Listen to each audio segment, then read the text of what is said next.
Guys and girls, and welcome to episode 66 of the FReality Podcast. This is a weekly VR, AR, and MR talk show that is live streamed every Saturday on YouTube, Facebook, and on Twitch. You can tune into the show live at 7 p.m. in Europe, 6 p.m. in the UK, and 12 midday in Central US. You can also check out the audio version, which is available on iTunes, SoundCloud, and on Anchor. If you enjoy the show, please subscribe to our YouTube channel and leave us a review on iTunes, because that would really help us out.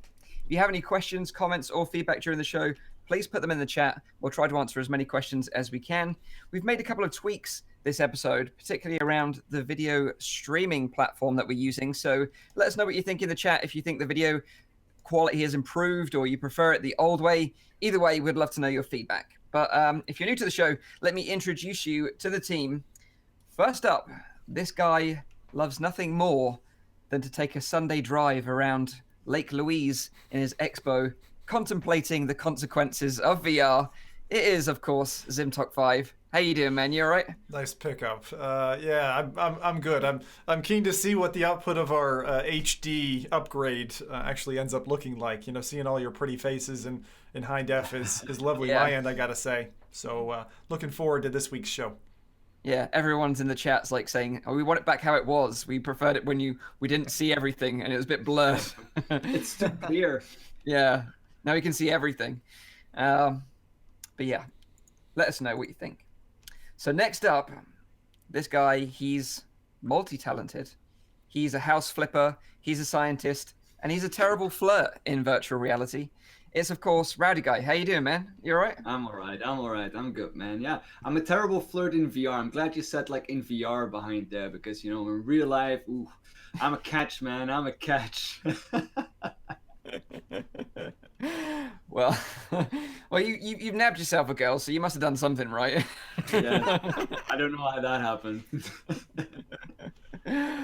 Okay, so next up, he's the collector of headsets, the latest member of the Pimax Owners Club, and Yoppy Sauce Addict.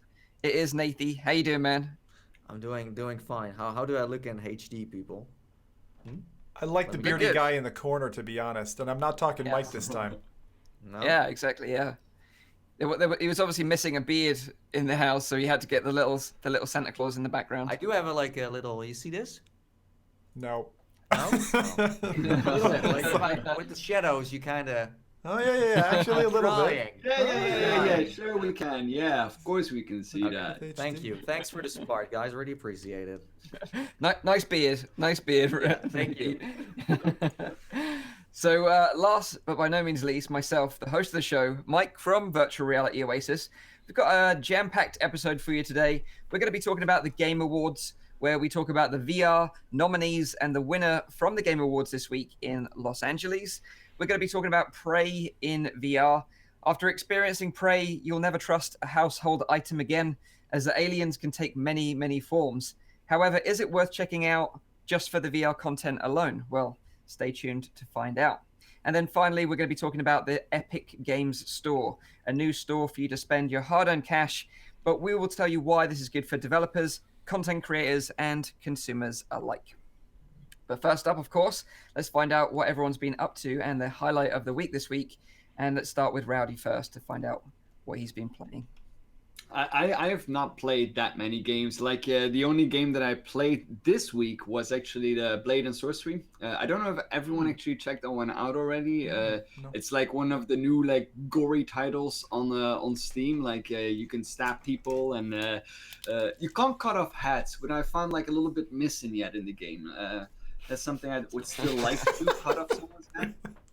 But for the rest, it's good fun. It's like they're using like more like real time physics to try and like mimic the movements and like to feel like the blade more like when you stab it through someone. I tried like stabbing through multiple people. That also didn't work. You know, like if someone is just tuning in now, like it's gonna sound like really weird. Like oh yeah, I tried stabbing through multiple people, tried to like get them all on one sword, but that didn't really work. Welcome to the Serial Killers podcast. Yeah, but I do enjoy a game like that because it gets a little bit more physical. Like the last time I featured Creed again, also a very physical game. But I like doing that kind of stuff in virtual reality where you need to like use your hands a lot, and that makes it for me a bit cooler, more immersive as well. So yeah, that's the one that I played. So would you say that this game is more fun than Gorn? No. Because it kind of looks similar in that sense. No, nah. It can't be more fun than Gorn just because Gorn has been, you know, in development for so much longer. They have a wide variety of mods, although they are introducing mods in Blade and Sorcery now as well. But yeah, Gorn has such a big community behind it that it's going to be hard to topple that one. It will get to that level, I think. I think it will eventually be a very popular game, especially because there's a certain group of people, serial killers, that really like that kind of stuff. But yeah, I don't think at the moment it can compete with something like Gorn. Gorn is also a little bit more less serious, I would say. Yeah, and that's kind of the way I saw this game. It kind of looks like a more mature version of Gorn, you know, with kind of more realistic kind of stabbing physics and stuff like that. It does. I still have to say, like, I find it weird that that you also like can like stab women and stuff. Like, that's still really weird for me. Yeah. To, like, you know, they come and attack you with swords, and I go like, ah! I mean, in general, isn't it kind of like weird to stab someone? I mean, Yeah. I but didn't when play it's like Gorn. Gorn is a cartoony game, so I was like, okay. Yeah. But I've seen some like gory VR titles. I'm like, well, like I didn't play the Blades one, but I think it's a bit too much in my opinion. But Yeah, is that I do like understand the that limit people for you? enjoy it. Yeah, I think so. If it's starting to look realistic in that sense, but then when I'm playing a shooter like Onward or something, then I'm like fine with it. Yeah, I find knives like someone said as well. They're like, you know, instead of kids who would like, you know, take their 22 and go shoot a horse, like, here, take a knife. Like, if you're gonna do it, knife my horse. Like, I want you to actually do this. And actually, I find the same thing with VR. I found crashing cars at high speed tough the first few times I did it, and then I also found stabbing, like in accounting. No spoilers here, but in accounting, I found the stabbing there to be hard to do. Yeah, very but they personal. play on that level as well there. But at the same time, I mean, it's still computers, right? You know, it's just ones and zeros. Like, we need to keep that disconnect between there. But I have to say, like, it gets more and more realistic, but it doesn't get gory at all. Like, the title is not gory at all. Oh. And I find Gorn is way more gory because you can rip off limbs and rip off heads and you can like throw them through the arena, but you can't do all of that stuff in Blade and That's true, Sorcery. but again, like for me, when it's a cartoony game, I'm fine with it. But on the other side, like I also play GTA and I'm beating everyone up and I don't care, and I did some things that are not okay. But if you I don't know, see when that it's in in first VR, person, it's way more personal, and then I don't know how far I want to go because Yeah. then it feels like I'm like pushing my personal. Like I would not stab someone in real life, so then it feels like I would also not do it in a VR game that looks so realistic. Yeah, I think that there's a disconnect between like shooting someone, whereas stabbing someone is very personal. You know, it's very, very, very up close. So I can kind of get that, but yeah, it's kind of interesting to see and understand your perspectives in terms of like the boundaries of where you think that's maybe too far. But I guess like everything right now, everyone's kind of testing the waters. For with the people that games. don't know, like this game is a gladiator simulator, so it's not like you're stabbing innocent people. I mean, No, you're no. getting into an arena and you need to protect yourself. So I totally get that part. we have Human Interact pointing out that That is specifically the reason why ESRB doesn't allow us to show women being shot or killed in trailers. Yeah. I didn't know that was a requirement. The only exception is when a female provokes the violent in the trailer. That is the only exception for them. Interesting. Although I know that the recent Battlefield trailer was very sort of diverse in that it had like a women main character, and she was also had a prosthetic arm or something like that as well. Yeah. And she was like murdering everyone all over the place.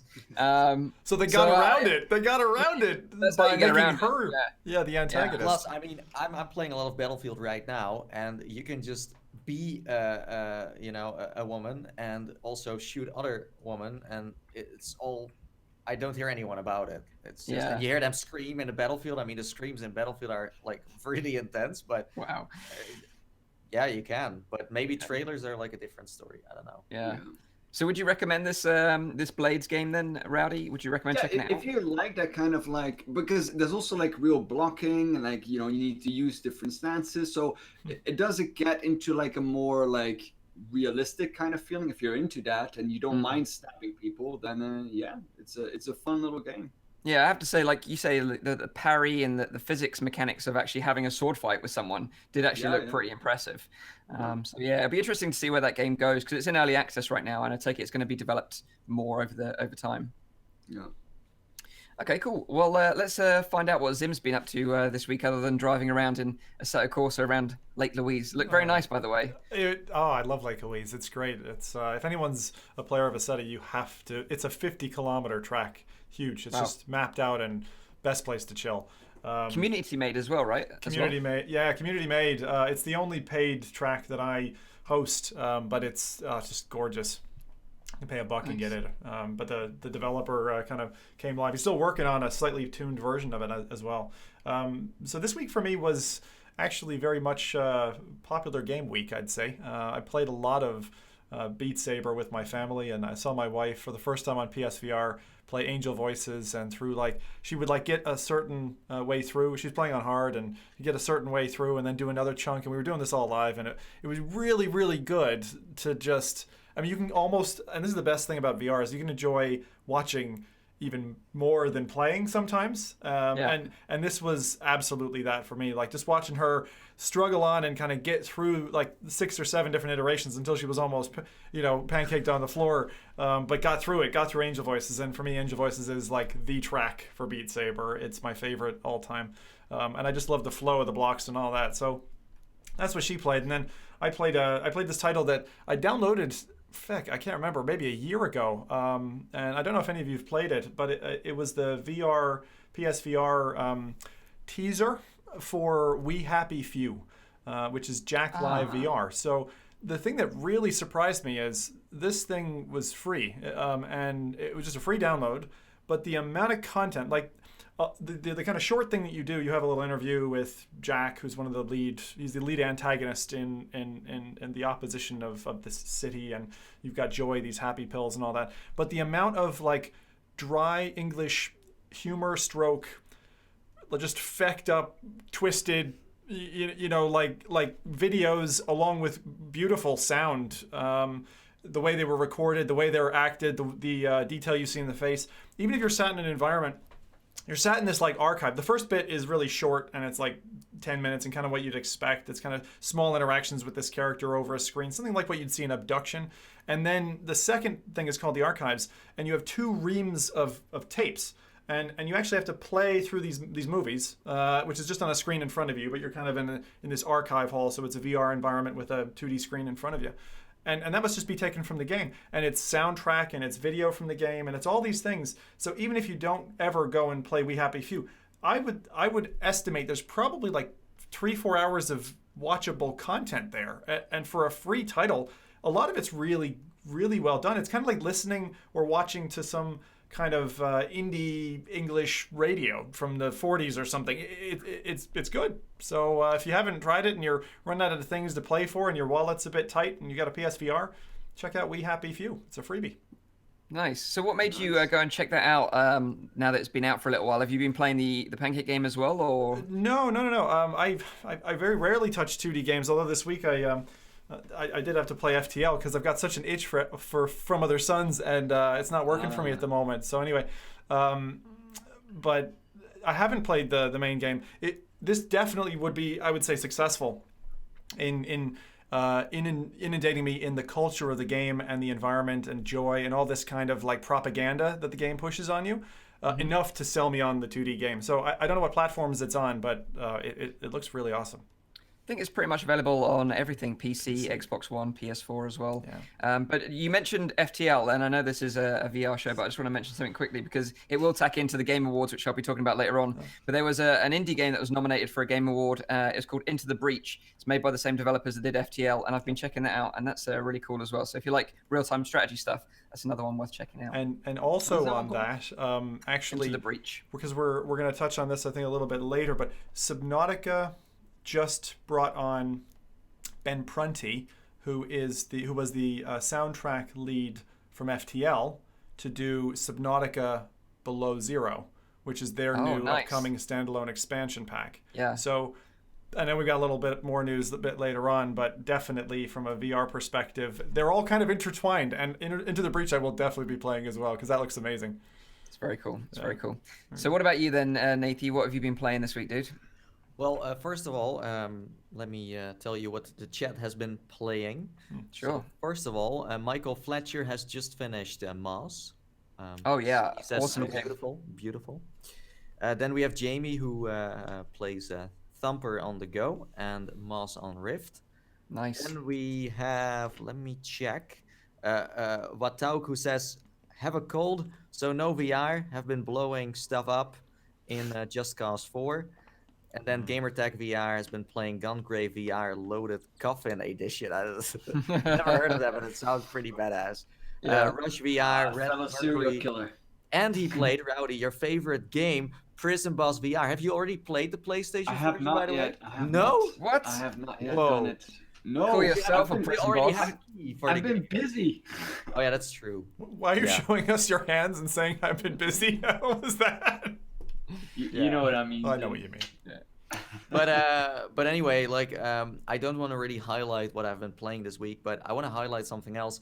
I saw a tweet from Ben Lang from Road to VR this week that I thought was pretty awesome and accurate, and it's about the life of a developer in 2018. So let me just quote what he said. Sure, go for it. So this is what he said. VR dev in 2018 is extremely easy. You just build a game which scales between 10 minutes and 100 hours of play, works for 180 standing, room scale and arena scale, runs on an RTX 2080 Ti and Snapdragon 835, and onboards players in 30 seconds. Your budget is 10K and you have 6 months. Go. That's pretty Wait, much seems like the expectation from the community right now. You know. And then it's funny, like you scroll down and you see all these replies like Cloudhead Games and then, Anton from Hot Dogs Horseshoes. You see so many developers that are like, yeah, this is exactly what we're talking about. Yeah. It went completely viral this week, but that's what developers have to deal with, and it's kind of funny, but it's also kind of sad. But it's Yeah. also part of like being like an early adopter, I think, because you're gonna once things become more mainstream, then more hardware will like support it, and then you see technology going forward, and now indeed you need like an RTX or you need like something like that. But soon, like the standards will be set a little bit lower. Like so, I see it's less positive. And also for all this hard work that a lot of the developers are putting into these games, they're not getting the financial reward at the end of it because the market is so small right now. So, hats off to all the VR developers out there. We really, really appreciate all your hard work. But apart from that, you've also been playing with some new hardware, right, Nathy? yeah, that's right. So I this week, as you may know, if you have seen my channel, I just got my Pimax, my 5K plus, and it works. It works really well, actually. I have been constantly also messaging with Fudu. He's helping me out. So if he's watching, thank you for being my master. He's like Yoda. Your mentor. Yeah, he kind of is. So he's constantly helping me out, giving me tips. So that's great. Sensei Voodoo. So I haven't really done that much. I dived into my Steam VR home and tweaked some stuff. But yeah, there is one issue, and that are the dead pixels. I have a few dead pixels, and they seem to be all joined together in somewhere in the middle, in the left like lens. Ouch. And yeah, it's kind of annoying. But on the positive side, now I can check out their customer support and see how fast things move. But it's for dead pixels, like it's because often like it depends on like the amount of dead pixels and where they are located, because they normally do like a pixel check with like screens, whatever they are for. Yep. But I don't know if they're always covered by customers. but it's a VR headset. Yeah, I've always been able.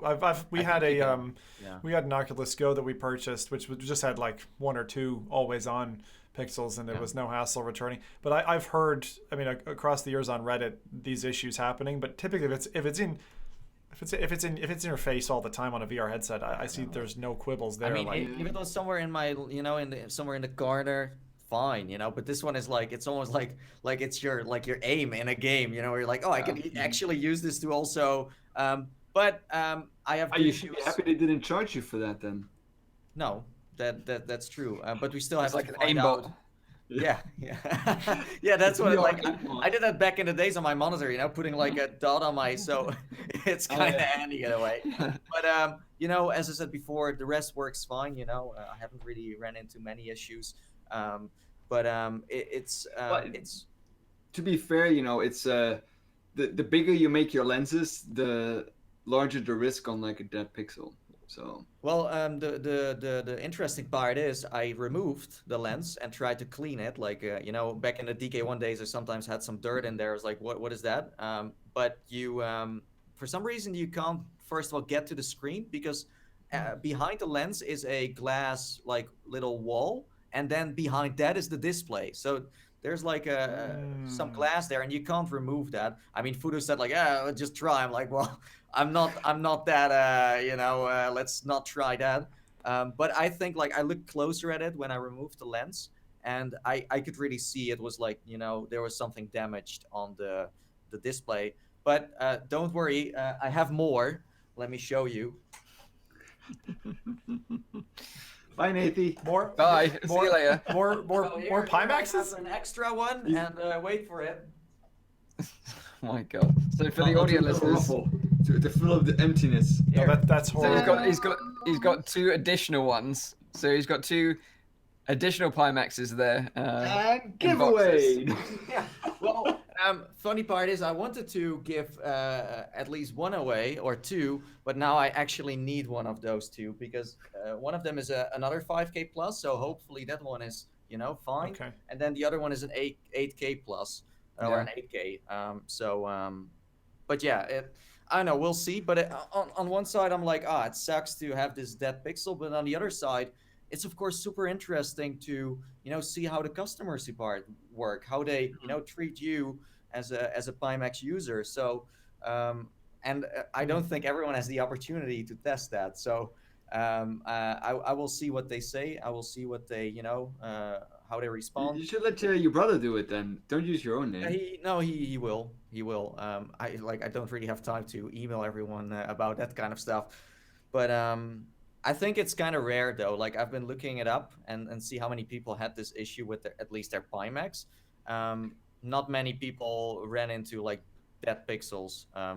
But mine is like extremely. It's not just one. It's like a few together, and it makes it very big. If it was just a little dot, I would have not complained. But it's like an Maybe actual transport that damaged it or something. Like must be like a pressure point. Yeah, because Rowdy, I would echo what you're saying, because these screens go through so much testing before they're actually put out into active use. So that's something that I think is an important point. Like if you think about it, it always kills me if you think about like an Apple product, like a large iPad.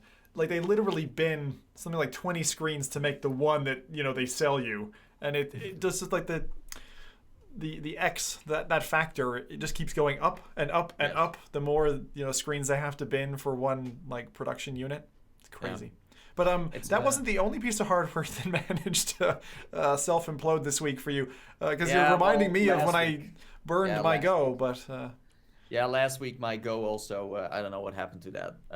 I think I pushed it a little bit too much.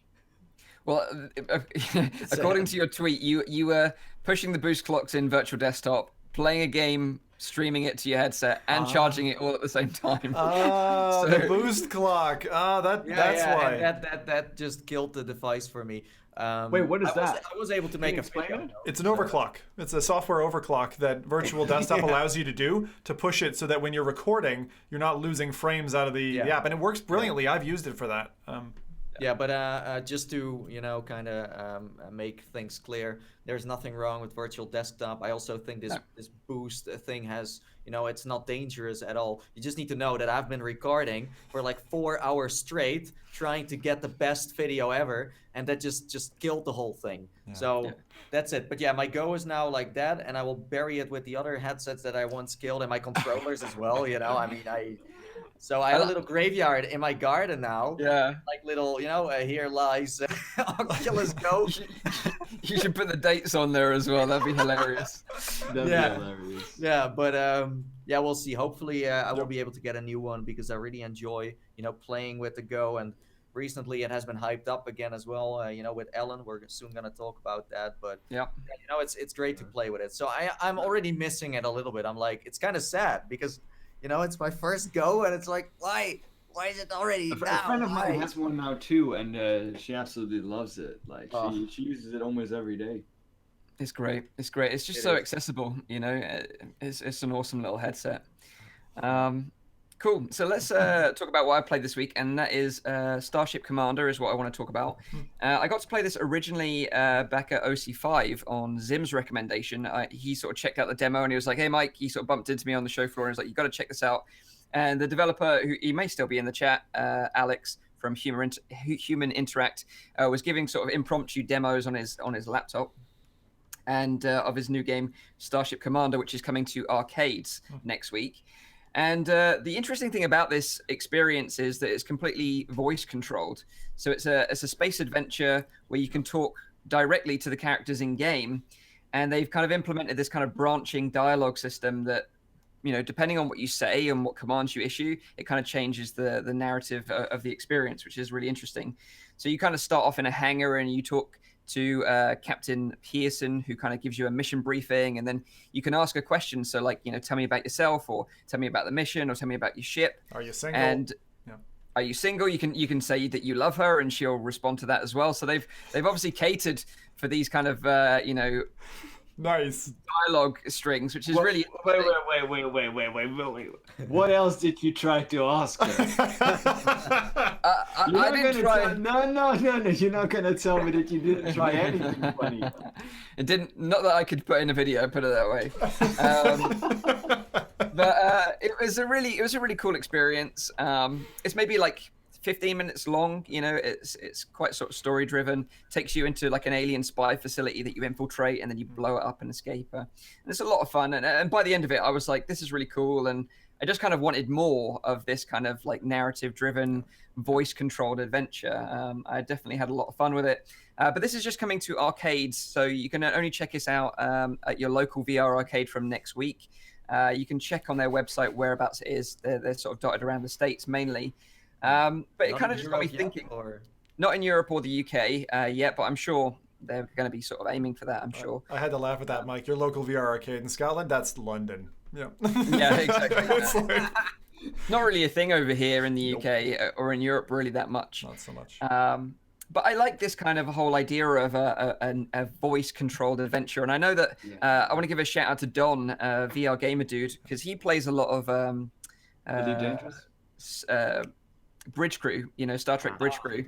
He played that almost solely with the voice commands alone. And he was like, when we were playing with him, me and Nathy that time, he was sort of almost issuing those voice commands like he was the captain. He was really taking on that role. And I think a game like this as well, like Starship Commander, it really encourages you to sort of get into that role-playing sort of vibe and really sort of get into the role and get into the character and really have some fun with it. And that's where they've kind of catered for these kind of funny lines that, you make a comment about something and they react accordingly, which is really neat. But it kind of... The cool thing is like how much it adds immersion, I think. Like yeah, even absolutely. Because I mean, I have like a Google Home, but even just talking to that makes it so much more cooler to put on your playlist or your television or your lights or whatever. But it's like that. Yeah. Has anyone seen that movie called Her? Yes. Nope. Yes, Yeah. where he falls in love with his AI Falls in phone. love with his AI. Yeah, that's Yeah. such an interesting concept, I think. And this But is because it's so immersive and so feels so real when you're able to like talk to someone. Like I love technology like this that. is why Rowdy doesn't like people. You know, he has friends Yeah. within His AIs. Yeah, Yeah, exactly. I'm in love with my Google Home. Yeah. Well, one thing I would ask this AI is, can you please subscribe to PewDiePie? Save yes. him. Save the internet. But the interesting thing about this is this kind of technology wouldn't necessarily work in traditional pancake games so much. I think it really kind of finds its own medium in VR because it's so personal and you feel that connection. You're there together, and that's why it worked so well. So it'd be really interesting to see how much further this goes in the future, where characters in game could be solely controlled by AI that's connected to the internet and work like Siri or Alexa in that way, and maybe give you information about the world outside of the game as well, which would be kind of interesting. But yeah, I really hope that Human Interact can flesh out this kind of concept, make it into a fully fledged home game for VR users, because I think a lot of people would really dig this. A lot of people were interested in the video, gave a lot of feedback saying they liked the look of it.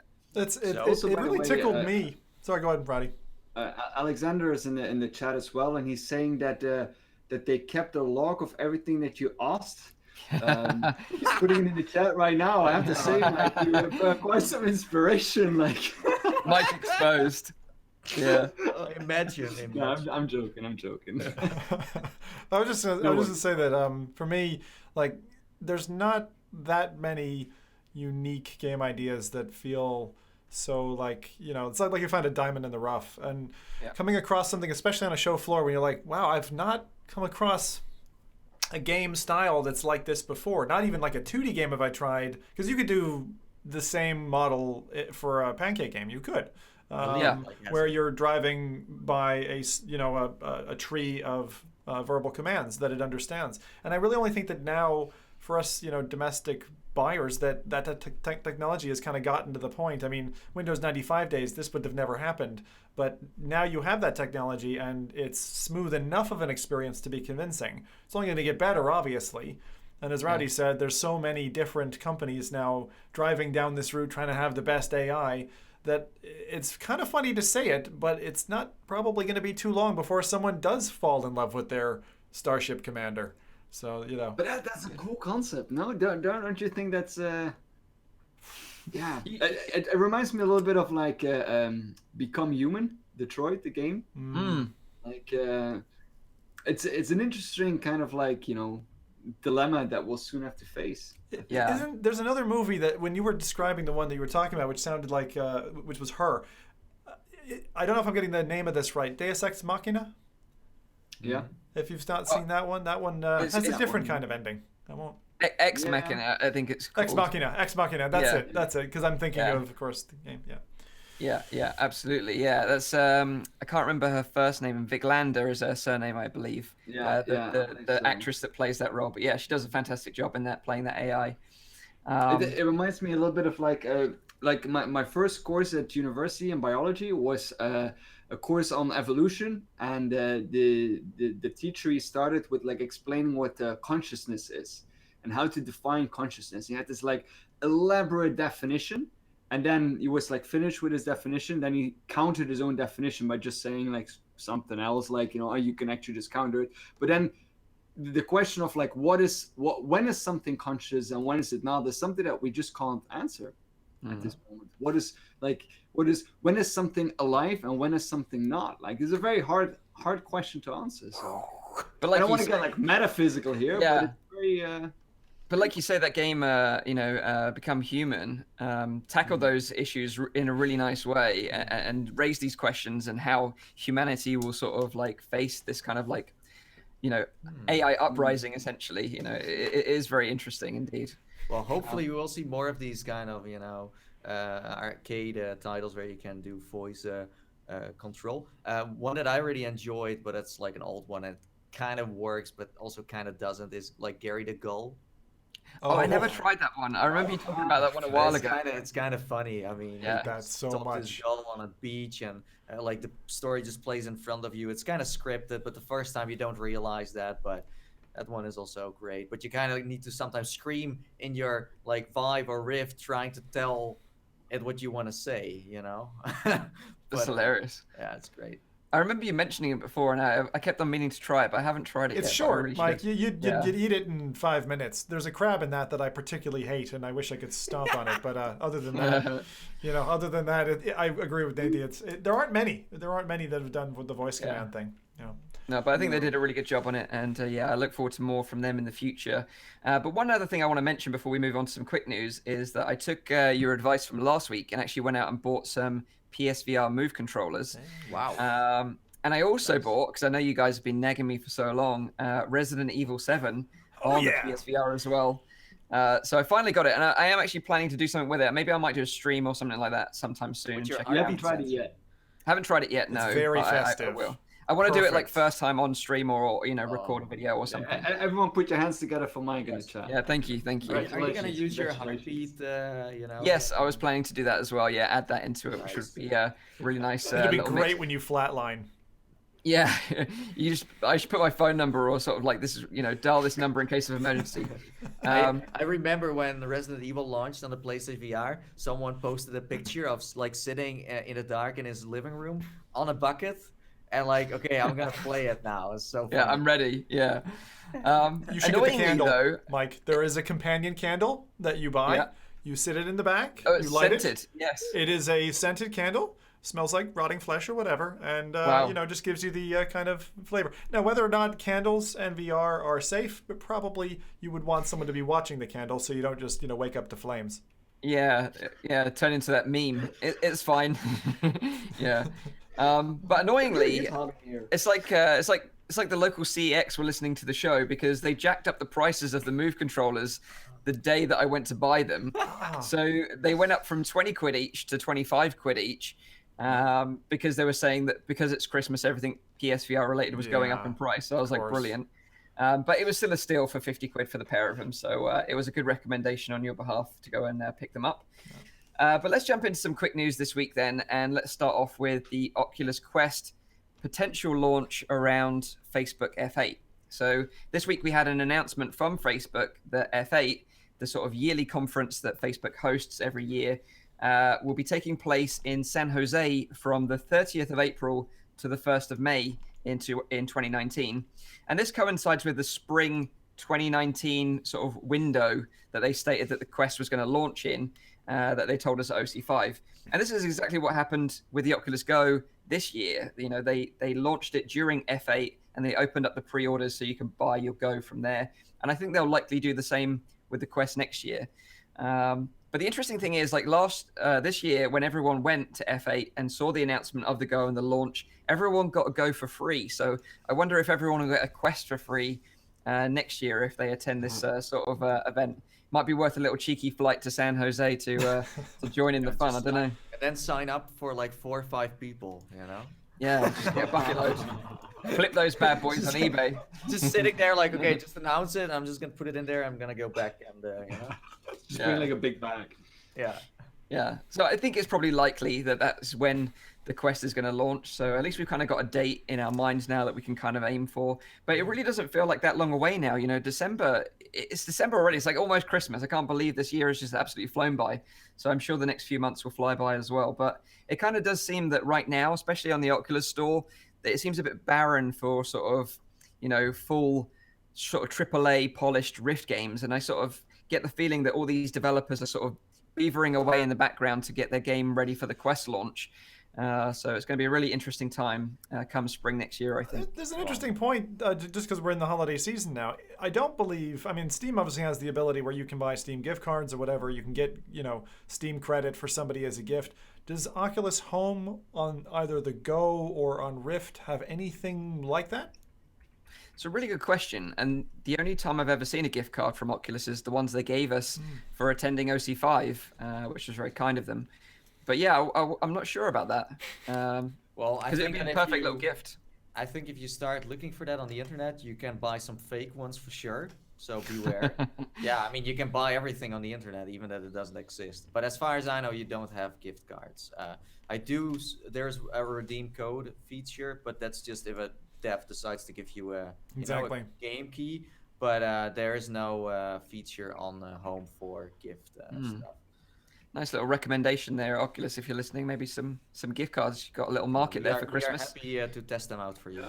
The trouble with that, anytime, and this is the trouble that like Valve has had trouble with when they first tried to launch it, is just that there's so much, there's so many bad people in the world trying to compromise, financial systems. It doesn't matter what it is, and it's the same thing that they had a problem with, like when they launched Diablo 3 with the market. People were trying to, money launder and stuff through that. It's like, and you run into so many different problems that are of a regulatory nature. So it may not be as easy as it seems on the tin just to throw up a gift card on a website somewhere. That's probably why they haven't done it yet.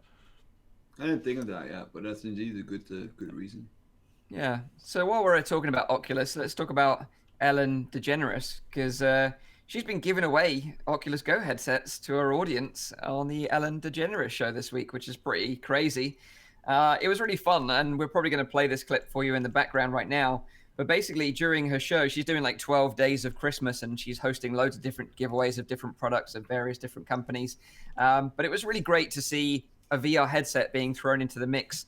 And everyone in her audience was looking like super hyped, super like excited about this thing. But I have a suspicion they had no idea what this thing actually was. They were just excited. I think they were paid. I frankly think the one woman who's like, "Oh my god," she was so paid off, so paid off. Just, I mean, every brand is paying. Pre-recorded. Pre-recorded. That they record like the audience on like a separate time. And now you all need to cheer and do the game, and then they cut like parts like that. Yeah.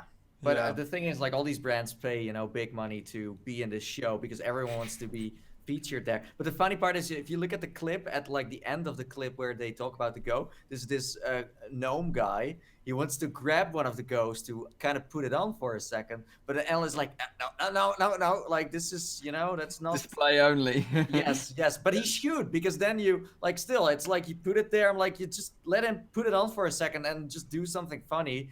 And maybe a backflip, I don't know. But you know what I wonder, and this is a good question for everyone also in the chat, is how much do you think it would cost to actually feature your product in the Ellen show around Christmas? That's a good one. I spoke to David about this, and we think it's between like 100K and 500K. I mean, that's kind of like the ballpark. Yeah. I was gonna say 150K is actually in dollars was what I was gonna guess. I think double. It kind of depends on what you want to feature, I guess, and for how long and what it is and how you. I think you even pay for how it's getting displayed and stuff like that. I don't know, but it's killer marketing. I mean, it's great.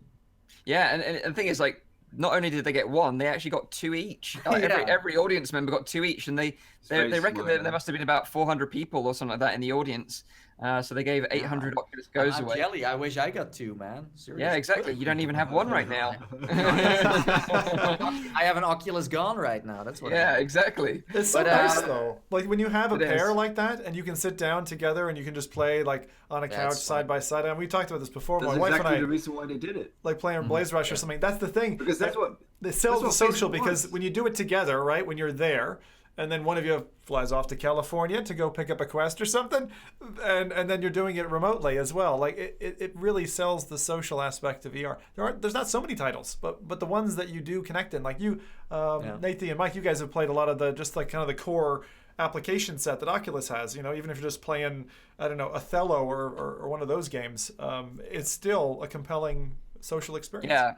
I'm surprised they haven't done that and brought more puzzle games and like board games to VR, especially within like Oculus rooms, because when we played Boggle and those kind of casual games in there, it was just so great. Like I want Monopoly in there. That's what I want.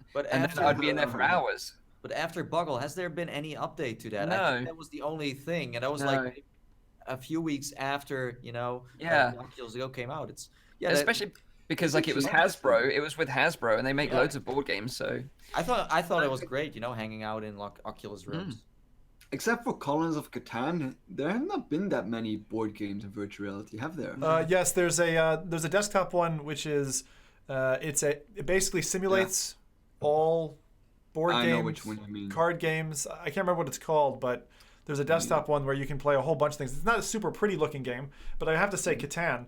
I'm not very good at Catan, but that's a killer app. That's like really good. Even if you're on your own in like a military base in Kazakhstan and you've got an Oculus Go and a Wi-Fi connection, that is a great application. If you're not into stuff like poker, then that's a great But it would make social. sense to have more of these kind of things in virtual reality, especially if they want to like build like the social concept, like Especially in Oculus Home or in a different application.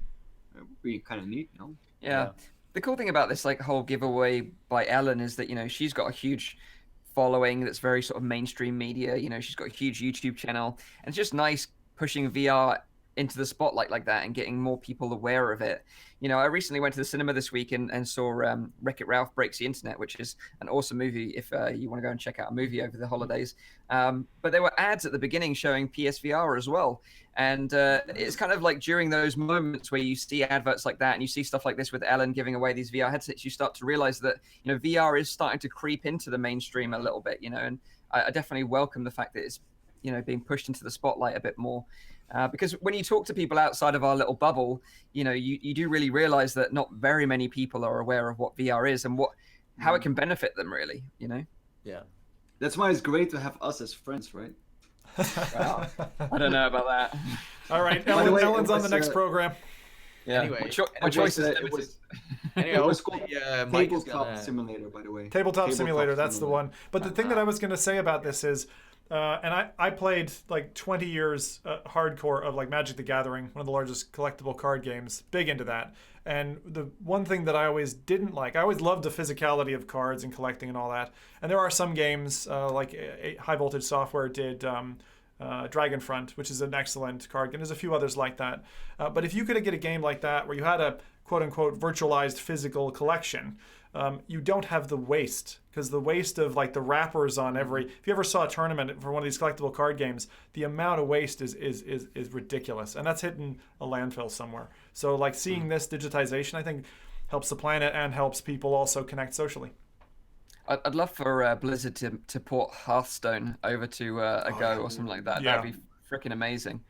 Or Dungeons and Dragons. I'd Yeah, love it's it. good. Or Magic school. the Gathering. Ooh. Yeah. It's just... There you go. A few suggestions there for you devs to work on. If you can get the IPs, that is. Yeah. So let's talk about StarVR again. This is the third week in a row that we've talked about StarVR, but it seems like they keep on popping up in the news just recently. And in last week's show, we talked that StarVR was sort of seeing some rocky times because Starbreeze said they were going to decide at the end of December whether StarVR was going to cease to be a public company or not. And they were going to try and retain the intellectual property rights for the StarVR 1 headset itself. And then their partner, Acer, was said to be looking for potential Japanese and Chinese buyers for the company. And we had some more news this week, so some good, some bad. The good news is that StarVR 1 will support the new Virtual Link connector, which is going to be found on the 20 series cards from NVIDIA, including their brand new Behemoth card, which they announced this week, the RTX Titan, which will retail at an eye-watering $2,500 Wow. So that's kind of cool that we're going to have Virtual Link. This is the first headset that we've seen that's going to be supporting this new connection. So that's really interesting. The bad news is that Starbreeze filed for administration, and their CEO, Bo Anderson, resigned from his post and stepped down from the board of directors. And then further to this, their Stockholm offices of Starbreeze were raided by police after reports of insider trading, and apparently one of the members of the team was arrested. So yeah, it's not good what's going on over there at Starbreeze right now. They're in a difficult spot for sure. I doubt that the StarVR headset is responsible for these sort of financial issues that this company has. I think it's more to do with the subsidiary of Starbreeze, which is Overkill. It's kind of like a development studio that they've got that they run. They made Payday, Brothers, A Tale of Two Sons, and then recently the new Walking Dead game. And I think it's more to do with the fact that that Walking Dead game was really hyped and had a big marketing campaign behind it, but really flopped in terms of sales and user responses. So I'd imagine that's probably more likely to do with the company's financial issues rather than this headset. But it really sort of puts into question what is going to happen to the StarVR one now. It's very uncertain. So it's just a case of we'll see what happens. Go anywhere. I mean, Acer will still integrate the technology, right? Mm-hmm. They're not gonna give up technology just in general. Well, like you say, a lot of the development is already done. The headset is a finished product. It's just a question of who's gonna own it, who's gonna own the rights to it, and who's gonna sell it, and who's gonna buy this company. Maybe, Maybe just gonna keep working on the patents and maybe not release the headset itself, but just work on the patents. It's a hot item. I don't know what happens to, let's say, the Payday IP and stuff like that, but I mean, the StarVR is very precious to a lot of parties. Yeah, it is. But like we said before, big companies that supported StarVR, like IMAX, for example, bought a lot of their headsets for their, arcades and stuff like that, and IMAX VR experiences. But they recently scaled their operation back, so that's kind of why they took a hit there as well. I wouldn't be surprised if EA is scooping up all the IPs here, like, hey, Payday, here, and you never know. Yeah. But, as soon as we find out some more news about StarVR, we'll obviously keep you updated. But that's another bit of news for you there. But let's talk about some game releases, because we've got a couple of cool ones this week. And first one up is Borderlands 2 on PSVR. Now, we've all been pretty excited about this one, because you finally get to step into the boots of a notorious vault hunter and arm yourself with hundreds of over-the-top weapons as you go on a noble quest to line your pockets with as much loot as you could possibly find. The cool thing is you're going to be able to use the PSVR Move controllers for aiming and controlling your hands, which is really interesting. And you're going to be able to jump into vehicles for the first time from a first-person perspective and sort of drive stolen vehicles across the wasteland, which is going to be a lot of fun. And they've also got this really interesting feature that I mentioned on a previous episode of the show called BAMF Time, which stands for Badass Mega Fun Time. Which is a great name. Borderlands feature, right? I mean, it's only Borderlands that comes up with names like that. Exactly. It's like bullet time, essentially. It slows everything down, so you can pull off some 360 no scopes and kill some skags, which is going to be a lot of fun. The only thing is, it's going to be a single player experience only, like we've mentioned before on the show. So it's a bit disappointing, because part of the Borderlands experience is exploring the wasteland together with your friends. Yeah, but who knows? PC version, maybe multiplayer. We'll see. Just don't go bankrupt at Moxie's place. That's all I'm saying. Yeah, I think it's going to be okay. I mean, I think for a title that's got that good of pedigree, get those visuals going, get it on on the biggest platform, and it's kind of fan service to a degree. So I think it'll do really well for itself. Yeah, I'm really looking forward to it, especially now I've moved the PlayStation up into the office now, and I've got the Move controller, so I'm sort of all ready to play it. It comes out next Friday, the 14th of December, and is going to be $39.99 in British pounds, $49.99 in US dollars, so quite pricey. And it's going to be, like you said, exclusive to PSVR until around May next year, so about 5 months. One thing I want to add to that, as far as I know, you can also play with a gamepad. So if you do not own a gun, you can also play with that. Yeah. Okay, cool. So the next game I want to talk about that's coming out next week, and this is going to be on every platform other than PSVR, and that is Slightly Heroes. This is from the same team that brought you Merry Snowballs. They're called Hat Rabbit. And they're launching their new game next week, which is Slightly Heroes. And it's kind of like a fun-looking first-person shooter in VR. So you step into the role of an imaginary, half-baked superhero, and it's kind of like Pixar-looking multiplayer shooter. And the cool thing about this game is it's cross-platform. So you can play this on mobile and PC VR and play against each other. So you can play on Oculus Rift, Oculus Go, Gear VR, HTC Vive, Windows MR, and Google Daydream platforms. That's really strong. Like that mobile, wow. Yeah, and you can all play with each other. Yeah. The thing that's really strong about that is when VR kind of started up, like Team Fortress 2 was out, and it was this fast-paced, kind of dynamic, multi-role, multiplayer game that you could play across headset types. And then, unfortunately, the whole Oculus and Valve partnership, which many people nowadays probably won't even remember, that kind of fragmented things, and all of a sudden TF2 support went away for VR. So, that maybe wasn't as surprising at the time, but I've been itching for something like that. So this actually looks quite good. Yeah, it looks fun. Right now, it's only 1v1. So they kind of did this intentionally, according to a post on Reddit, because they said they wanted to prove themselves first before sort of expanding the player base. And they also said that, 3v3 or 5v5 would be possible, but it requires people to fill those slots. And if you don't have people to fill those slots, then it doesn't make a good matchmaking experience for players. So they're kind of doing it a smart way. They're kind of testing the water with this game with 1v1. You can also play with bots if you don't have people to play online. But I'd imagine because they're going cross-platform with all these different headsets, 1v1 shouldn't be very difficult to find a game, I would imagine. Yeah. So it'd be kind of interesting. And they've also got this kind of unlock mechanic in game. So the more you play, you can unlock different heroes and different weapons to kind of keep the game varied and a bit more spicy. So that's coming out on Tuesday, the 11th of December.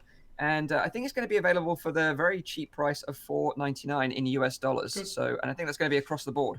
Okay. So it's going to be a very cheap and accessible title. And hopefully you're going to be able to play with players on different headsets. So reminds me quite a bit of like Racket NX, which was also 1v1. And even to this day, you can jump into Racket NX and in less than a minute find an opponent to play. Oh, really? So yeah, it's interesting you mentioned Racket NX because I went through, like I said earlier, because there hasn't been that many new releases on the Oculus Store, I've kind of been going through the back catalog library, downloaded some games again, and Racket NX was the one that I thought I'd check out. I also downloaded The Climb as well, along with Zing. PD will be pleased to hear because he's been nagging me to play that game forever. I don't have time for that one. I don't think it's on Oculus Store, actually. I don't think Star Share is on there. I think it's on Steam only. But yeah, there's some games I'm going to be checking out next week. Cool. Yeah, so let's move into some of our main topics then, and let's start off with the Game Awards, because the Game Awards actually took place yesterday in Los Angeles, although if you're in Europe or in the UK, then you had to stay up until like 2 a.m. this morning to watch it live. Did any of you actually stay up to watch it? I watched the start, but then I was like, I'm going to watch the rest later. Because you're normally up at that sort of time in the morning, Nathan, I know. Yeah, but I was kind of, I don't know. But I mean, I had an emo week, so I was kind of depressed, and I went to bed.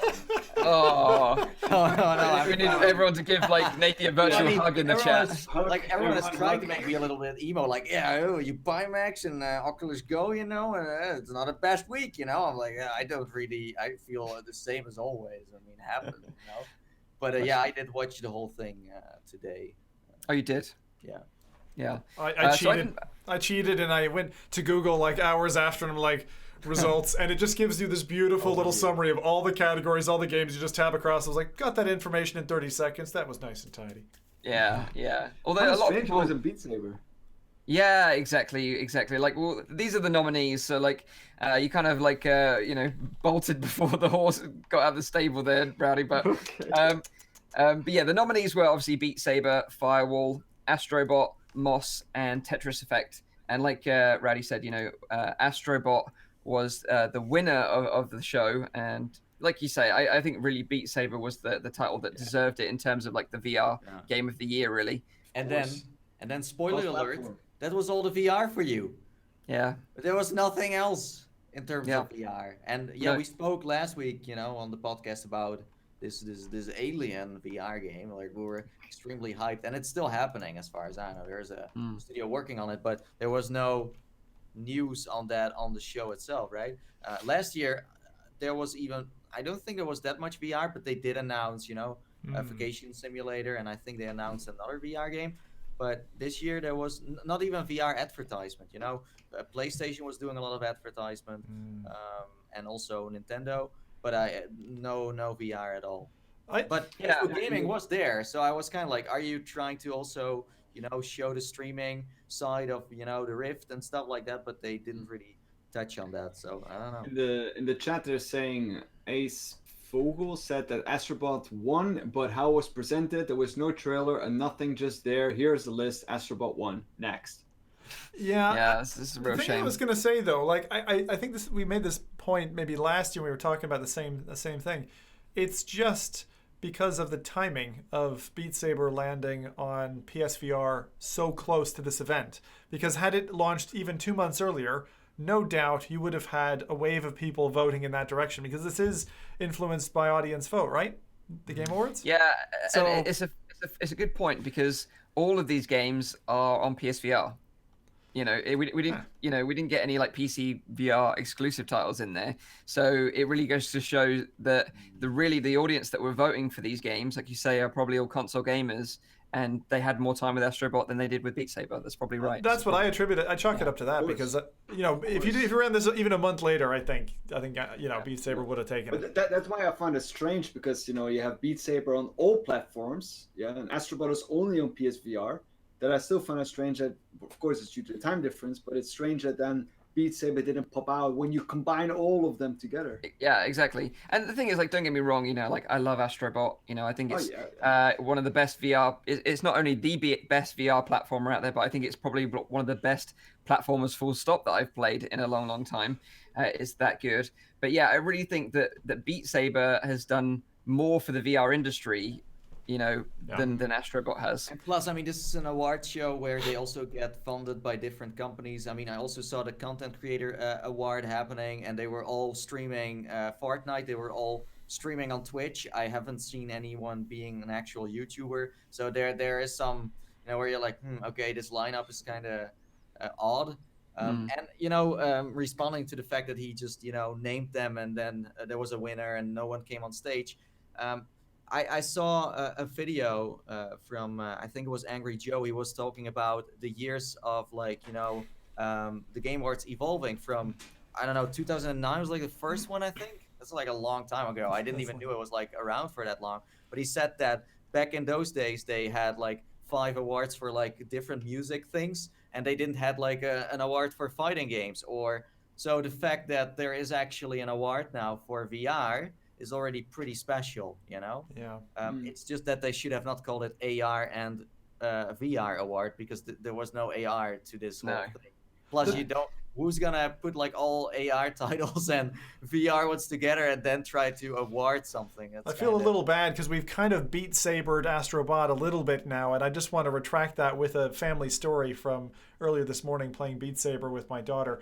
Do you guys remember Super Mario 64, where the face of Mario, you could interact with it and kind of like pull it and just like distort it in different ways, and it would boing back in place? And I don't know how long you spent on that menu, but I didn't realize that Astrobot had a feature like this, and I'll just describe it. So my daughter picks up Astrobot, and we're at the multi-world selection screen.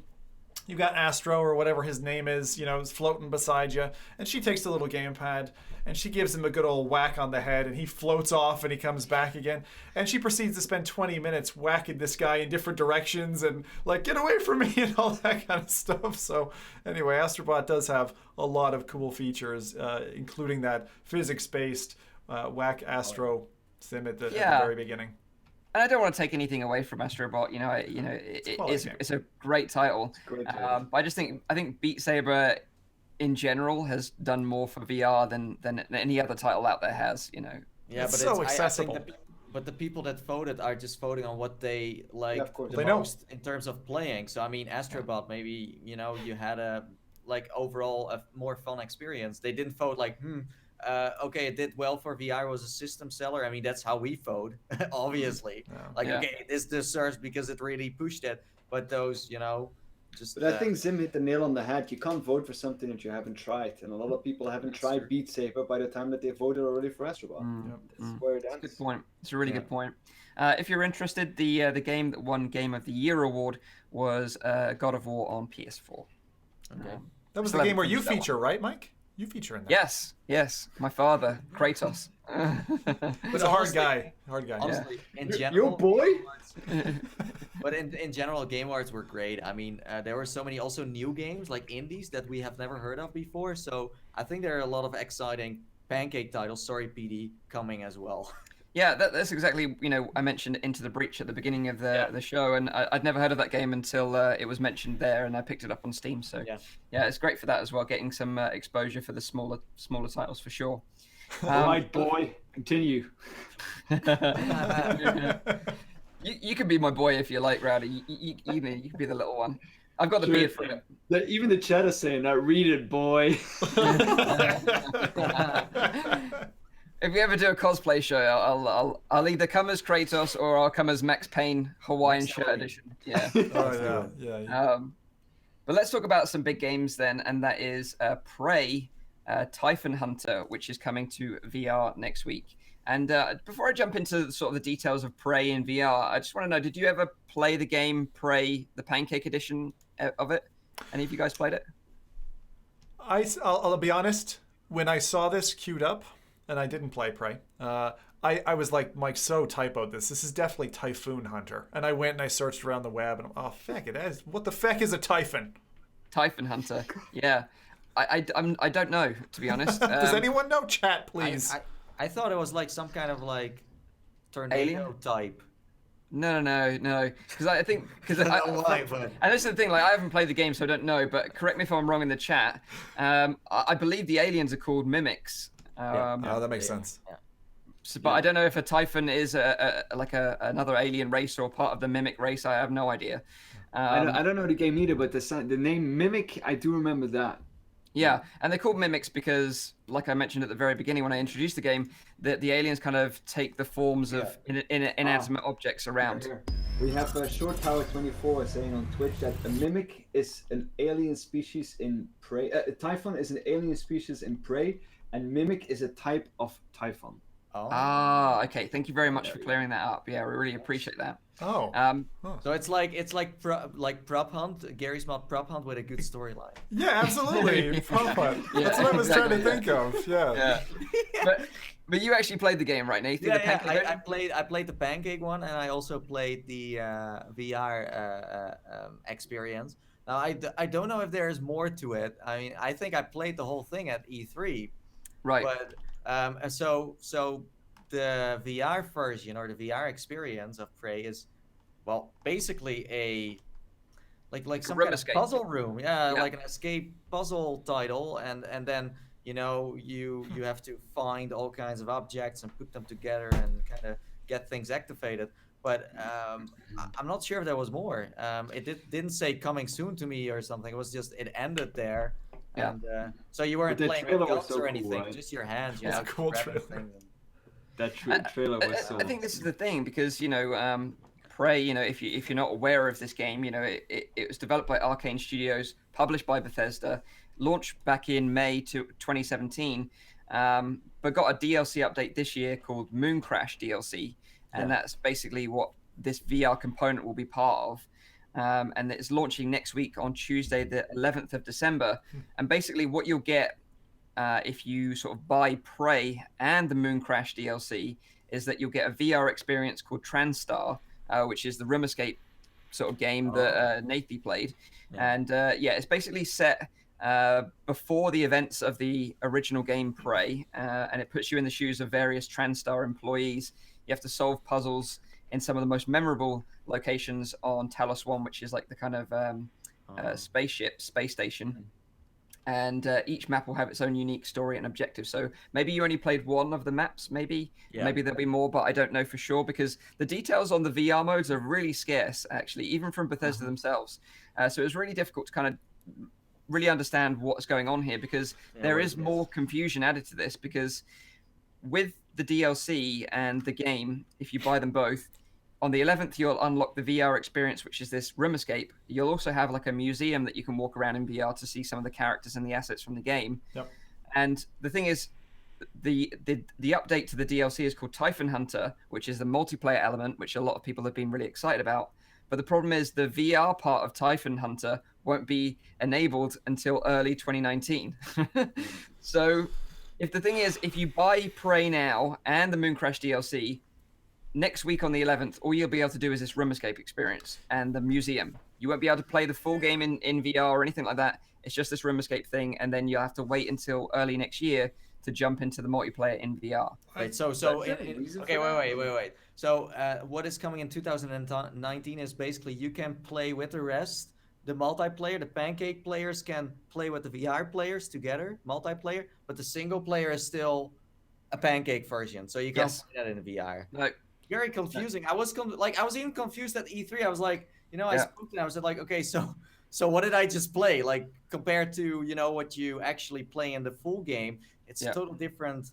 It's like you could make an escape game about like every title. Like, hey, let's be Max Payne and find puzzles and stuff. You could make every game into. So it's kind of like an easy way of doing it, but It's very strange. It's very strange the way they've done this. But yeah, it would have been nice if they launched the Typhon Hunter with the VR enabled straight away, because Yeah, of it just course. confuses everyone. And even like when I was reading it on the Bethesda website, I was trying to get my head around it. I was like, this is just a mess. And the problem is as well that it says on the page that only Vive headsets are supported because of course this is a Bethesda title. And we've had problems with Bethesda titles on Steam before not supporting other headsets, so we have no idea if you own a Rift if this is going to work, or if you own a Windows MR if this is going to work. So I would hold tight until you start seeing reviews But on the Steam page. it is so weird to like start expecting that when people like buy like a game, that like months later they will still be interested in like checking out what is new, because a lot of people won't know that. People will buy the game, think that is all there is to it, Yep. and then we'll never know that there is another update We'll coming, never know. and they will never realize that, and the game will get bad ratings in the beginning because people buy that thing thinking there was more to it. Yeah, and I think right now, because if you want to pick up Prey, it is currently 50% off on Steam, so now's a good time to do it. But that's 50% off the base game only, so that's around sort of $9, $9.99 in US dollars or $9.99 in British pounds. But then you have to buy the additional Mooncrash DLC, which is an extra $12 or 12 quid. So you're paying like $25 to $30 or pounds to play something, especially if you're just a VR gamer, that you've only got a room escape experience right now, and you've got this promise of a VR multiplayer experience coming early next year. you But still obviously, don't know what that is and what that means No. and how you can play. Like, what does it So- mean? Like, multiplayer could be like, oh, I'm joining the pancake players, but I need to help them in a way, or it's actually you are one of the players. It's kind of I yeah, don't know what it would. from what I understand, that the multiplayer will work for players in and out of VR, and basically the premise is that one player is a human, and then 5 other players are mimics. So they sort of embody all these items around the environment, and then they can jump out and attack the It's player, like which Evolve or something a bit. sounds like a lot of fun. But There's an let's interesting see. thing that came up in Twitch chat a little while back, and I'll just dovetail it in here, because when you have a mixture of VR players and flat players, you can have a bias of who has an advantage. Like, for instance, I'll give the example of Blaze Rush. If you play Blaze Rush with people who are just on a flat monitor, and you're a VR player, you can look at the whole map, you can turn your head around, like you have a huge like advantage. And there are certainly games where that disparity is really pronounced. So in this kind of game, it might also be the case, because if you're there, if you're looking for objects, right? Say you're the player who's hunting, you'll be able to spot that so much more easily because of how your eyes work and picking up on tiny little motions, as opposed to like a flat monitor player.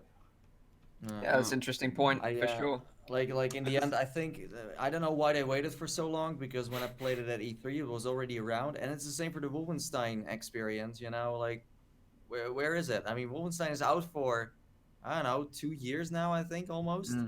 So I don't know why they are waiting with that stuff. So I have to say though, I'm happy that Bethesda keeps on dipping their toes in virtual reality, just in general, because they are still one of the bigger developers out there. I kind of find it normal that they're not gonna like release a virtual reality game just because they have such a huge market in the regular like pancake games that they're releasing. But I'm happy that even when they're doing new titles or new kind of games, I'm still happy that they at least experiment with virtual reality into those kind of things, because that's a good thing for the future, because that means that the experience they're getting now will be integrated in possible later bigger virtual reality. Yeah, I mean, Skyrim and Fallout and Doom, like those are all those were like released already. heavy hitters, But I think what I would say, Rowdy, to your point, the fact that they have whatever budget they have and it works for the budgetary cycle of here's what we're going to dedicate to the kind of 2D realm, and we're going to take this siphon off and we're going to just like ring fence VR, and they're continuing to do that, which actually means that in an annual cycle, financial cycle, you're going to actually have money to spend on VR and you'll continue to do it. So I really think that feeding that player base, as you say, like they're the saint of the marketplace at the moment. So I'm glad you called it out. Of course, when we hear Bethesda is making a VR title, our eyes go wide open and we expect way, way, way more because it's Bethesda that's put the name under it. True. But at the same time, the budget that they're working with, that they're using for virtual reality is way, way, way less compared to what they're using for the 2D games, of course. So in a way, it makes sense. So yeah, that is Prey. So if you own it already, maybe it's worth picking up the DLC and checking out the VR components. But if you don't own it, I would say hold fire, wait until the Steam reviews or people that are reviewing the VR components of it sort of speak up and let them know what their thoughts are on it first. But it's interesting nevertheless, like you say. But let's wrap up with some final topic, and that is Epic Games have launched their store. So as a VR consumer on the PC side right now, we have a few ecosystems that we can use. We've got Oculus Home, we've got Steam VR, and we've got Viveport. But it's going to be really interesting to see Epic Games throw their hat into the ring as well. Because this week, CEO Tim Sweeney from Epic Games announced they'll be launching their own PC game store to directly compete with Steam. And they'll also be supporting VR content as well, because on their Steam right now, they already list mod support for Robo Recall and NVIDIA Funhouse. So it's going to kind of be interesting to see what they do with that. And we've seen this before from big players such as EA and Ubisoft having their own stores, but they kind of kept it to their own franchises. They didn't sort of open it up for other developers, whereas Epic Games really wants to sort of open it up to everyone and sort of really compete with Steam, really, and go head-to-head with them, and also push their Unreal Engine as well, with developers. Because, unlike these other marketplaces, what they're trying to do is they're trying to sort of help developers more and giving them a bigger revenue cut. And the way they're going to do that is, for example, Steam right now gives a 70% revenue split to developers on sales of all their games.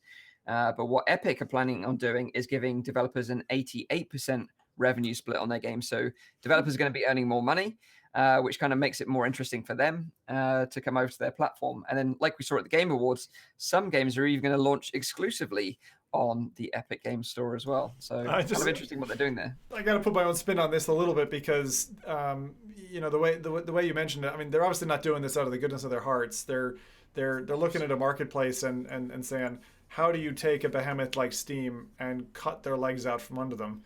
And the number one way to do that, I think, and obviously they think, is undercut them, and that's what they're doing. It's the same thing as if you got a curry house that opens up on the street and then another one next door. It's like, oh right, tikka masala for $5.99. Well, I'll do it for $4.99. It's like it's the same deal here. But I think what they're starting with is quite exciting. They've got a few good entries, and the thing that's attracted my eye is definitely like the free games and things that are being attracted to the platform. That's going to be something that, for me as a gamer, makes me tune in way more so than just the developer side, price. That'll attract me there. From a consumer perspective, this is really interesting, of course, because you get way more competition. And I have to say, if there's a company at the moment that has the budget and the means to do this kind of thing, it's definitely them. Because if you look at the because I just looked it up again, like how much money that they are making, and they were reported to make $318 million only in May 2018. Holy cow! So that's an enormous amount of money that they're raving in with just that one title. But it's just interesting to see like how they are going to tackle Steam. Yeah. Because Steam basically was one of those big cutters also because they were developing games. Valve was developing games, and a lot of people can get their games on there, and then it's an interesting concept. But in the end, like Fortnite is kind of the reason why this all exactly happened in the first of course. place. If Fortnite wasn't that popular, Like they can now be like, okay, listen, we have so many players on our platform, we have so many users. Well, I mean, most of them will be, of course, Fortnite, but that's a great sales pitch because those players right now, there is no distraction there. Like I played Fortnite as well, and there's like a launcher, and there's nothing really else you could play. And now there are so many other things you can do. Plus, I heard, and that makes me super curious. Like you can get some free games that are actually like AAA. So I could be playing something that I would usually have to pay $60 for, but I get for free. If you can pull that off, I'm super interested, of course. Yeah, They have the exactly. budget to do that. Yeah, huge. Like this is what they've said, to attract gamers to their new platform. They're going to be giving users a free game every 2 weeks. So the first game you'll be able to download for free is Subnautica, which, as we know, has VR support as well. So you're going to get a free VR game if you download the Epic Games sort of game platform. And you'll be able to download it for free between the 14th of December and the 27th of December. And they're going to be doing this every 2 weeks. So I think the next game lined up after that is Super Meat Boy. But once you've downloaded it in that period, I believe it's yours to keep them forever. That is correct. Yeah, you get it permanently on their platform, right? So it's gonna start to glue you to the platform the more of these you have. But I have to say, if you please take my advice, just go. I'm not for these kinds of tricks generally, but go to Epic, get their freaking downloader, and get Subnautica. Take my advice and recommendation. Even if you only spend half an hour in it and you stay in the non-scary areas of the game, I think you'll really appreciate it. The colors, the depth, even if you already own it on Steam, fauna. Even if you own it on Steam, why not? Just get the extra copy, because then who knows if it's going to go, with a patch in future multiplayer or something. I don't know. Imagine that Epic Games is gonna fund developers as well to make games for their platform, like Oculus did, and they do that with VR as well. That would be like amazing in some way, especially if we're getting some really crazy ass titles. I mean, Robo Recall was super solid, and that was more like a sandbox title in a way. But according to Spemmels, our Titanic expert, he's like a top notch. I mean, I'm in the Titanic area as well, so I of course know this guy. But he says Steam is more than just a shop for games. It's the servers, the stability, the community, all our friends, security, and given how much money we've put into our accounts, it's an extension of us. But I would like to counter that though, because a lot of people only play Fortnite, and Fortnite has very stable servers, and it has, well, sometimes it doesn't, but it has achievements, it has a lot of community behind it, it has a ton of servers that are running, and it's an extension of a lot of kids that are playing it at the moment. So I'm not putting like all my eggs in a basket for like Epic Games, but no. I do think that they have a very, very good idea what they're doing. Yeah, exactly. And I think it's great for consumers. They're going to have another platform. Competition always drives down prices. Especially it's nice, if you feel like ethically about it, the developers are getting a bigger cut of it. So it's good for consumers, it's good for developers, but also, interestingly, it's good for content creators as well, because the Epic Games Store will also have a support a creator program designed to reward YouTubers and Twitch content creators for highlighting developers' games. So Tim Sweeney said that previously most creators were not compensated by game developers for their work and instead had to rely on donations from their audiences. And we believe that it's a Twitch thing. It's actually a Twitch thing. There's this concept of bounties, and so it's a similar thing that they're doing there as well. Yeah. So he was saying that we believe that creators, both games developers and content creators, are responsible for the games industry's enormous growth and vibrance, and should earn a lion's share of the industry revenue. I've never heard that before. Article 13. Well, no. Article 13 is happening in 2 years, Rowdy. So if you want to make some nice money, then this is your opportunity. You need to get on that prison boss on the PSVR, mate. But it's just impressive that you can build all of this on just one game. I mean, it's smart to do it now because this game is one of the craziest, most popular things ever, and it will have like an aftermath for a very long time. Yeah. That this is the best opportunity. This is the moment to do stuff like this. I mean, like right now, they can't be stopped by anything just because. Well, that's exactly how Valve started. With Counter-Strike and Half-Life. They forced you to download Steam. No one wanted it initially, Oh, and now yeah. obviously it is what it is now. It was so rough. It was so rough in the days when it was green. Oh man, like I remember that transition plan Day of Defeat and Counter-Strike and like LAN parties and stuff with my guys. It was not nice. But Counter-Strike, of course, as well. You heard the news on Counter-Strike that's got a battle royale mode now shoved into it as well. So I don't know where they're going to stop with this battle royale nonsense, but it seems to be the flavor of the year. But I think as well, it highlights that Steam's UI is getting a bit dated now. They've used the same UI for God knows how many years. So maybe it could do with a bit of a refresh and a revamp to make it a bit more enticing again. They did that Steam beta thing there, like big screen, remember? Oh, big screen, yeah. I love big screen. No, I love big screen. I use it all the time. I use it in my... I can't wait to click on that logo on the Epic Games Store that says VR and see what they come up with. Because I still think no company, anyone has nailed the way you have a friend system in VR, how you join each other, how you actually jump from one game to another very fast. Oculus Go. Yeah, okay, the Oculus, but we're talking about PC. Like that's a different story. But yes, I agree. Mobile wise, they nailed that with the Oculus Go. But PC, it's still all like, it's crashing. And when when Mike and Fudu came over to my place, we actually like found out that it's still super hard for just a consumer to get into VR with Steam or anything, because you still get all kinds of issues. It's still not that smooth as you think it is. I mean, we're just problem solvers by nature because we had to learn to survive with all these crazy devices that half of the time work and half of the time don't. So yeah, but the average consumer won't put up with that. Yeah. No. So call us if you need help. Call Nathy. Go Busters. Yeah, Go Busters. But one more thing before Mike, you wrap up the show. If you are not subscribed to our podcast just yet, please do, because we want to hit like 1,000 subscribers at the end of this year. We have like 2-3 weeks more, I think, or two. Yes.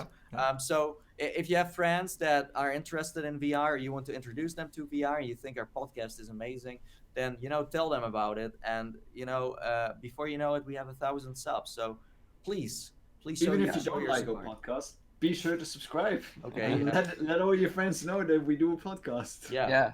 You can subscribe just to dislike our videos, some people do anyway. Or better yet, while you're trying to support other massive YouTubers who are vying for titles, you can always go onto your mom's account when you're visiting and just it works. Yeah. So if you've got any questions for us, now's a great time to ask them. Chuck them in the chat whilst I just remind you of the show times. So just a reminder, it's a weekly VR, AR, and MR talk show, live streamed every Saturday on YouTube, Facebook, and on Twitch. You can tune into the show live at 7 p.m. in Europe, 6 p.m. in the UK, and 12 midday in Central US. Be sure to check out the audio version on your commute and your day-to-day activities. You can check it out on iTunes, SoundCloud, and on Anchor. Okay.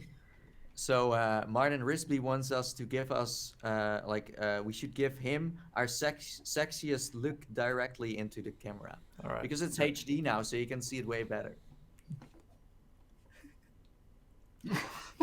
You like that?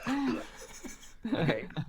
Please. Make sure you screen grab that. Yeah, exactly. That was wonderful for our audio listeners. Next episode, we should do some ASMR. Yeah. Someone is asking, any testing of the Woodger strap or vest happening?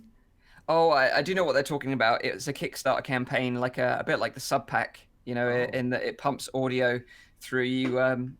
So yeah, I actually reached out to them. I tried to get hold of one for testing, but I didn't hear anything back. So coming back to your story of the haptic headphones, I also have headphones with air conditioning. That's also new. So if you're looking for I heard of that as well. Human Interact also asking us, what do you think Valve or Steam could do to attempt to squash this attempt of Epic Games?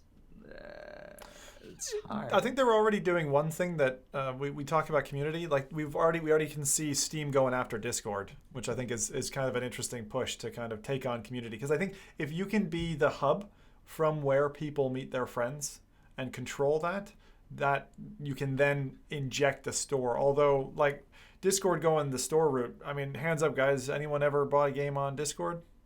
No. Messaging platforms are just so fickle, but they do change. I mean, think about all the instant messaging programs you've used for your years and all stuff. They kind of get massive, then someone buys them, and then they fade off when you realize that your mom's on there. You know, it's like. That being said, though, I do think there's enough room in the market for another Steam. Yeah, exactly, and that's the thing. I don't think this Epic Games thing will ever overtake Steam because it's been around for so long and it's been the platform for PC gamers. But I agree with Rowdy in that just more competition and more choices for consumers is great. So I don't think that Valve is even that worried about it. No, I don't think so. They have a market share. They have. Why would they care? I don't know. It's another shark in the ocean. When you say they don't care, I just imagine them in the boardroom being like, "Guys, have you seen the news? Fucking all those Fortnite kids, they're taking this down at the ankles." You know, if you have little gremlins running your room with chainsaws, like going at your Achilles, I'd be nervous. I don't think they are. So Crash Organism says that he's unsubbing and subbing Mike to see his counter going up and down. Like a second ago, but now it's on 72. This is why there's so many people watching. They're just constantly, not listening to us, just unsubbing and subbing to see his counter. Everyone unsub Mike right now. Like. Yeah, do it. Let's see what happens. Oh, there we go. Yay! One more sub. Okay, now everyone knows. Now we're gonna constantly have this problem right there. Yeah. But that's about it. Yes. Well, thank you very much, all of you in the live chat, for interacting with us and joining us live. We do really, really appreciate it. And we hope you have a great week in VR. We hope you enjoyed the show and all the topics that we talked about today. So have a great week. We'll be back next week as usual with some more fresh news for you. So until then, bye-bye for now. Take care. Bye.